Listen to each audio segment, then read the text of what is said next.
শুক্রবার আসার আগেই অনেক চিন্তা করে রাখি যে এই শুক্রবারটা অনেক বেশি রেস্ট করব। কিন্তু ফাইনালি কিছুই হয় না। আসসালামু আলাইকুম এভরিওয়ান, সবাই কেমন আছেন? তো বন্ধের দিনগুলো যেমন শুক্রবার শনিবার ভাবি যে এই দিনগুলোতে হয়তো অনেক বেশি আরাম করব, কিন্তু ফাইনালি দেখা যায় কি মানে সপ্তাহের যত কাজ ওই দিনটাতে জমা পড়ে যায়।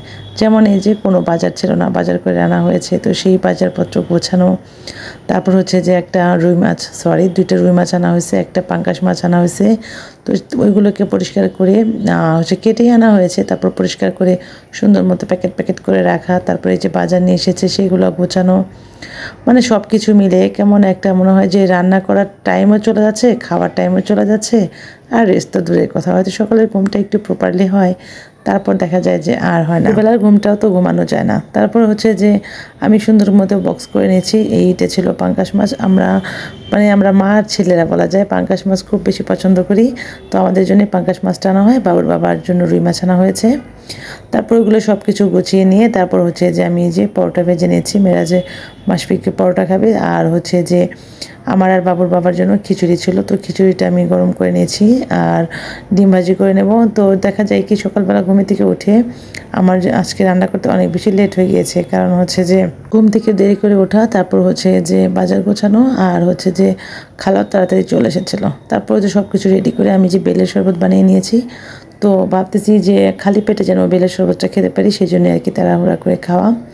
আর হচ্ছে এই যে রান্না করব হচ্ছে যে একটা রুই মাছ রান্না করব। খুব সুন্দর একটা লাউ নিয়ে এসেছে, তো ওই লাউটা দিয়ে আমি রুই মাছ রান্না করব। আর হচ্ছে রুই মাছের মাথা আমার আর মেরাজের বাবার খুব বেশি প্রিয়। আমার বাচ্চারা কোনোটাতেই, ছোটোটা তো মাছ খাই না, আর বড়টা তো মাথা জিন্দিগিতেও খাবে না সে। তো আমরা দুইজনে খাবো, সেজন্য আমি দুইটা মাছের মাথা দিয়ে দিয়েছি। রুই মাছটা খেতে, স্পেশালি মাথাটা খেতে খুব বেশি ভালো লাগে দুইজনেরই। তো খুব সুন্দর করে আমি মাছটা কষিয়ে নিচ্ছি। আমি বরাবরই মাছটা কষিয়ে রান্না করি, ভাজি করে খুবই কম রান্না করি। দেখা যায় যে অন্য দিন খালার আসতে 10:30 11টাও বেজে যায়। 10টা 9টা বা 10টার সময় আমার বাসায় আসার কথা, কিন্তু কখনোই সে টাইমে আসতে পারে না। কিন্তু আজকে সে খুব তাড়াতাড়ি চলে এসেছে, মানে 9:30টার সময় চলে এসেছে। তো ভালোই হয়েছে, সব কাজকর্ম আগে আগেই গুছিয়ে দিয়েছে।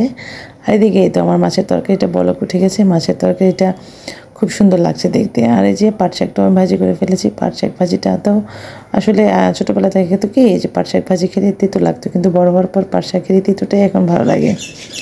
তো এই তো আমার দুপুরে সব কাজকর্ম করে গোসল করে এসেছি। আর এই যে বাবা ছেলে খাচ্ছে। বড়টাকে তো মানে তারা এখন খেতে ইচ্ছা হচ্ছে না, বড়টা একদমই খেতে চায় না, তাকে জোর জবরদস্তি করে খাওয়াই দিতে হয়। তো মাসফিক তার বাবার সাথে খাচ্ছে, খুব মজা করেই খাচ্ছে। খাচ্ছে বলতে সে মানে খুশি হয়ে আর কি বসেছে, সে কোনো খাবার খাচ্ছে না, হাত দিয়ে একটু সাদা ভাত খাচ্ছে। তো আজকে আমার ভিডিওটা এ পর্যন্তই। সবাই ভালো থাকবেন, সুস্থ থাকবেন। আল্লাহ হাফেজ।